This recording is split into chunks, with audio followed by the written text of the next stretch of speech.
da ni'n gwneud defnydd helaeth iawn o dechnoleg gwybodaeth, achos mae o'n adnodd pwysig iawn i atgyfnerthu ac i ddatblygu iaith. Mae'r rhaglen notebook yn allweddol iawn. Mae'n wythiad sy'n gynnon ni sy'n rhedeg i bob maes.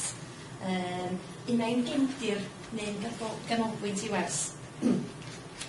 Mae'n adnodd gwerth chweil.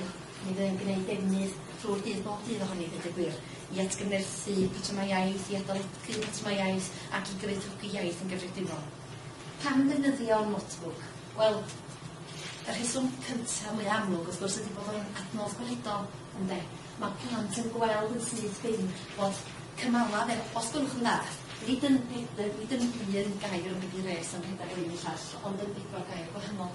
Felly, hyd yn oed os diolch ond yn y cefndir, mae o yna, a mae'r plant yn gweld lle mae'r geiriau yma wedi dod. Mae o hefyd, mae o'n, mi allwn ni, mi fydda ni'n defnyddio fo, mae o'n adnodd lle fydda ni wneud defnydd o sbardina symudol. A cofia gimmick sy'n gen rhywun, ynde, goroll. Mae'r cradur bach yma